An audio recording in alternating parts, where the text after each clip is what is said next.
Hey there, I'm Logan David Leather. Welcome to my Little Texas kitchen.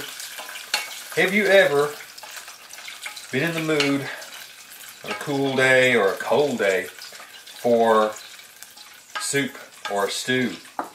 You go to the pantry and you don't have any. Well, I'm going to throw together something that's just made with what's sitting around the kitchen, with what's on hand. So let's get right down to it then. I'll pan down where all the goodness is. I am making a meatball soup or stew, depending on what you want to call it.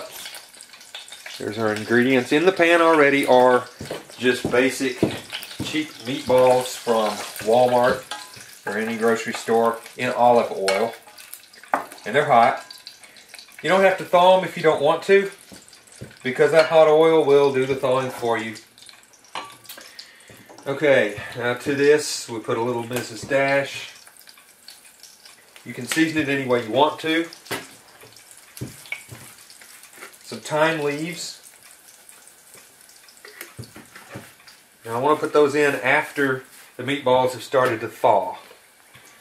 Okay, next you want your longest cooking time vegetables thrown in there. Onions and carrots. I'll put those two in next, just because I happen to have them. You can put in other things if you want to. If you're really creative and ambitious, you can roll your own homemade meatballs. Sooner or later, I'll make a video for doing just that. Now, just let them cook. Everything else is already cut up. Garlic, a jalapeno that was laying around. Wasn't too pretty, but you know, I don't want it to go to waste. And a cabbage.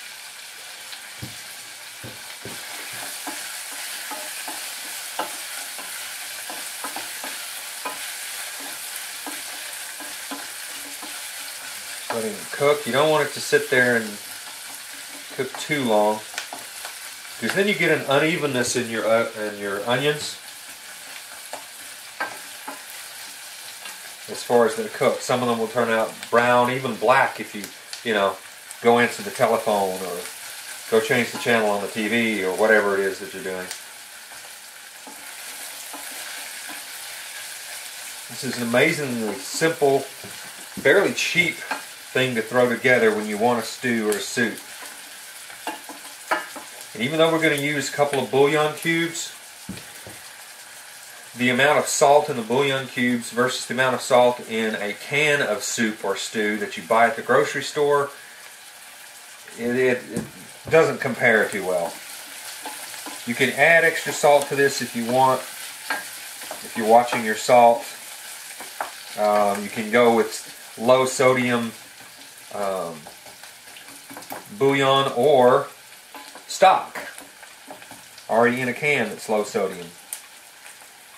The canned soups are good. I'll give them credit for that. They can be very tasty. But my God, that's an awful lot of salt to have in those things. Now I'm going to throw in the peppers. Stir those up, get the oil on them.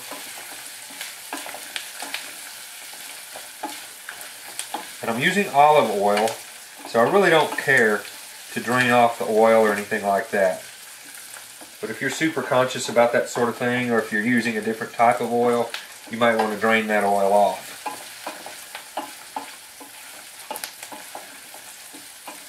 I use olive oil almost exclusively when I cook. And my last cholesterol check, my total cholesterol count was 87. Which I think is pretty damn good, especially for somebody 49 years old. But anyway, we'll throw in the garlic. This thing cooks fairly fast. And you could cook it longer if you want your vegetables to be more tender. I don't worry too much about that. I want my vegetables to still resemble vegetables when I eat them.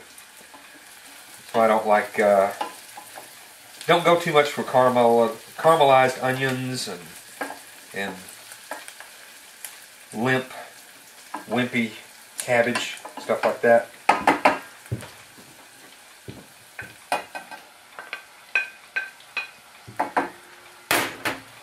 I got too much ingredients and not enough pan. Okay.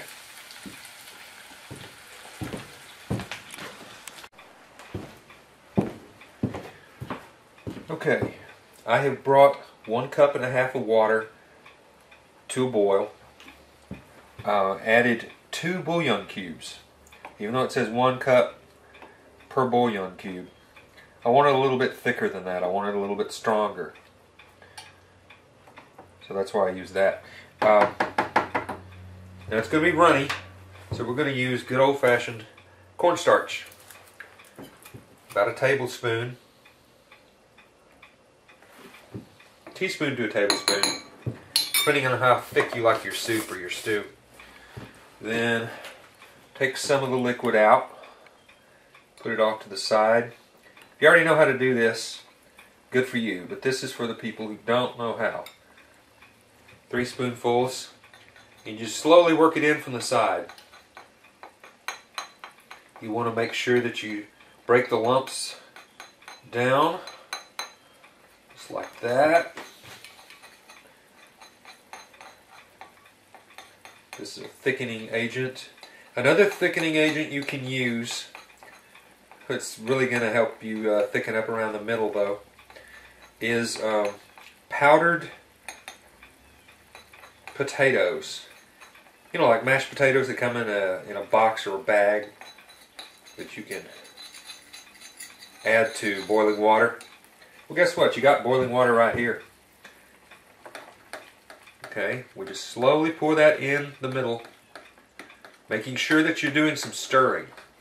Otherwise, it's going to get right in the middle of your hot pan bottom, and it's going to stick there. Then you get the joy of scrubbing that off. Okay? And that's pretty much it. Now it's ready to dish up. Look at that. Ooh-wee. That is a nice meatball soup. Too much soup, not enough bowl or pan or anything else. Anyway, there you are. There you go. Good stuff. Now your soup need has been fulfilled. Happy cooking.